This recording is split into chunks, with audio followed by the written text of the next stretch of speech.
Greetings once again, my friends, and welcome back to Drak Reviews, where we're taking on a game that has been getting hyped for like 3 years at this point. As in, I believe at E3 2016, it was teased that Insomniac Games, the people behind the original Spyro the Dragon trilogy, as well as Ratchet and Clank and a few others that I've personally come to love, we're taking on a very popular and very beloved superhero franchise, and today we dive into their hard work as we take on Insomniac's Spider-Man.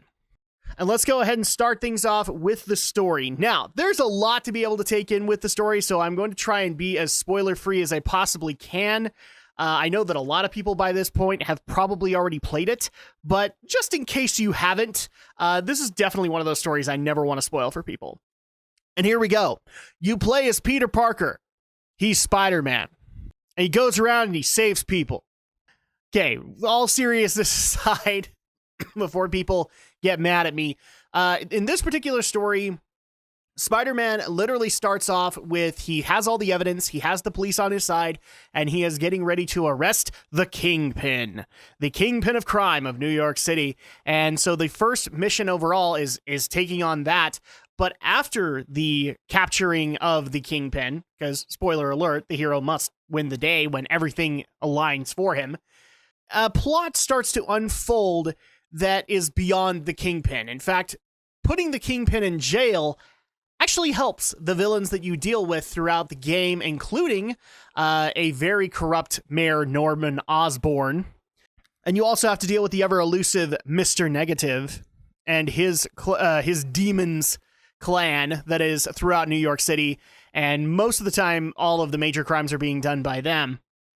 But while doing this, you are thrust into an open world where you can take care of the random bank robbery, the random purse snatching, and try to balance the relationships that Peter Parker has along with being Spider-Man.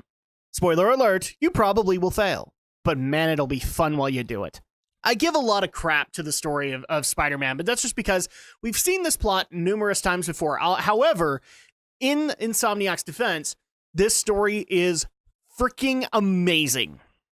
It is definitely a story that, granted, I haven't read the comics in quite a while, but this is definitely a story that I've been asking for in a really strange way. This is definitely something that I think every fan will be able to enjoy, especially those fans that have been burned by, say, the last 2 or 3 Spider-Man movies.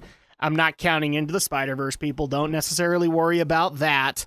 What I'm saying is like, maybe if you like the original Raimi film and then maybe the second one, if you were disappointed with Spider-Man 3, the 2 Amazing Spider-Man movies, this is definitely a plot that is way more worthwhile. So yeah, my praise aside, I really had no complaints with the story that was being told here. Peter is excellently well told as the protagonist, as Spider-Man, and having to deal with the various conflicts that he has, whether it be with dealing with the Kingpin, whether it be with dealing with Mr. Negative, whether it be with dealing with his relationships with Aunt May, as well as Mary Jane. It all works out really well and in a splendid way for Spider-Man fans who are just fans of the movies, fans of the comics. Everybody can be able to enjoy. I really didn't take any points off of the story portion of this review. Moving on into visuals. I've said this before, I'll say it again. It is an Insomniac game, and ergo is freaking gorgeous. It is AAA, ergo it's freaking gorgeous. I especially love the fact that it has exclusivity, so that PlayStation fans can enjoy it and Xbox fans can sit back and weep. Because occasionally I do think that exclusivity is an amazing thing to be able to have on the consoles and helps to sell them. And Marvel's Spider-Man is no exception to this. Visually, it is stunning. Being able to go through New York City and be able to see all of the high points, all of the low points, and more importantly, being able to web in Central Park. That was actually something that I really wished would have happened in an earlier Spider-Man 2 for GameCube, and never did. In fact, Central Park was just kind of a dead zone. You couldn't really get the webbing done. Here you could, and you can be able to enjoy all of New York's glory, including Central Park. Visually, it's all stunning. I love the designs for Spider-Man and his multiple uniforms that you can be able to get throughout the game, as well as the redesigns for Kingpin, Dr. Octopus, Electro, amongst the various other villains that you will be dealing with during this whole plot. It is an amazing game visually, and I really didn't take any points off for that. Moving on into gameplay. Gameplay overall is actually really fun. It's an engaging experience. However, I do have a couple of gripes. And some of them are going to sound pointless, at least to you, or more like nitpicking on my end, but hear me out. People might remember one of my biggest beefs with the God of War 2018 game was unnecessary elements being put into it. Keep in mind, I get that a lot of people love the gear system, and I get the fact that a lot of people love the open world system that it was applied into God of War. Great, good on you. My opinion is that they felt unnecessary, and I still stick to that. And the reason I'm bringing that up is because Spider-Man also has elements like that too. Specifically, the one that I'm going to bring up, the talent system.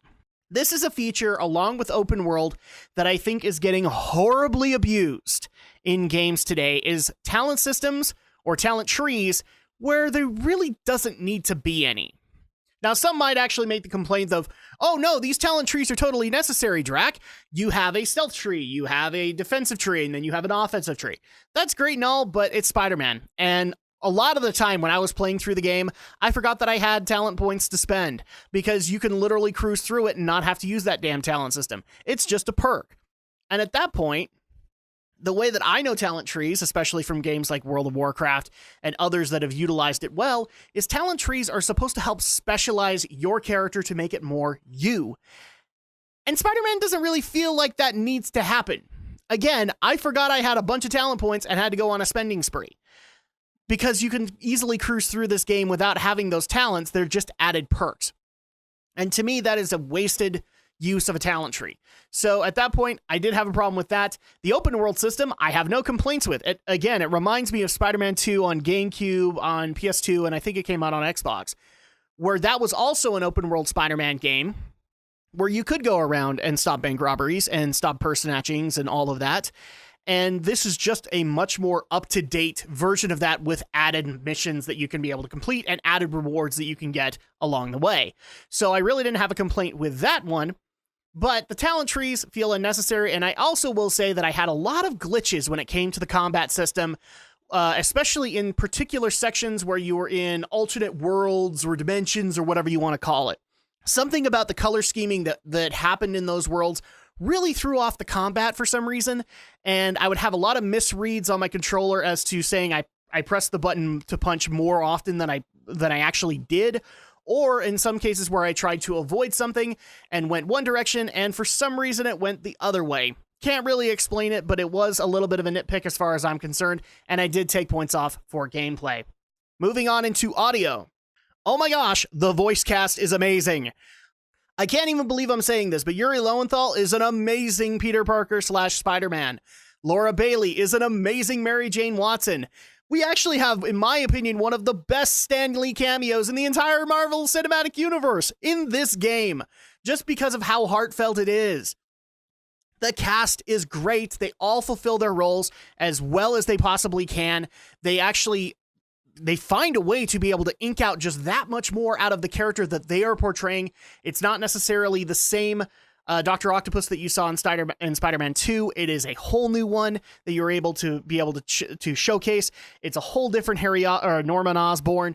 It's amazing. The voice cast totally sold this game for me on so many levels.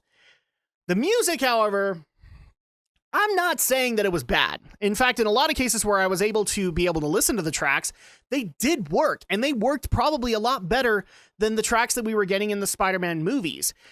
But in some cases, you wouldn't be able to notice that because the volume for them goes really, really low, and there are points in the story sections where you really want to hear the voice acting, and the music is way too high.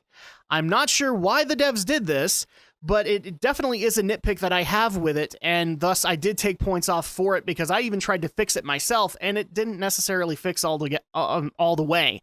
I'd still have little intermittent problems throughout the entire story, and I'm guessing it's just because they were deliberate in saying that this music must play while people are talking. Not sure why. But overall, I did take off a minor amount of points for it just because of those weird sound problems that I would have. Aside from that, it is a Spider-Man score. It is a Spider-Man cast. It is Spider-rific. Moving on into replayability and presentation. Replay value is a no-brainer in this case. It is an open-world game. There is definitely replay value. Play through the story, and then go around New York City to unlock tons of little Easter eggs about Peter's life, tons of suit upgrades that you're able to get that change the suit design depending on comic era, things like that. You can get the Sam Raimi Spider-Man outfit. You can get obviously the one that's on the cover of the game. You can get 1920s or noir Spider-Man.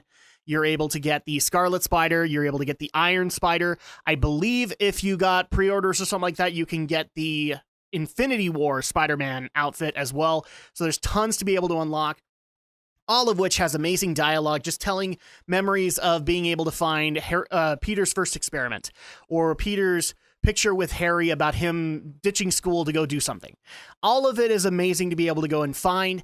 And on top of that, there is additional DLC for this game, so there's tons of replay value for you guys to explore and be able to enjoy. Presentation. Does it come together to form an awesome product? Abso-freaking-lutely it does.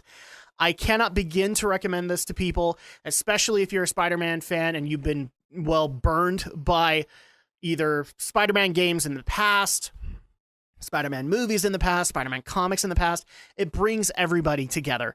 The good, the bad, all of the, or the indifferent, it's all brought together to be able to bring us all together as Spider-Man fans, which is why I have no problem giving Spider-Man on PS4 a 9 out of 10. It is almost perfect. It is almost there. There are some minor tweaks that could easily be fixed, and it could be a much more refined product, but a 9 out of 10 ain't freaking bad. That's still a solid A as far as I'm concerned. But is it worth it? Currently, as of recording this review, Spider-Man is starting to go on sale at various outlets, including if you can get your hands on it and you don't have a PS4. There are still a couple of outlets that are selling a Spider-Man PS4 that you're able to get your hands on.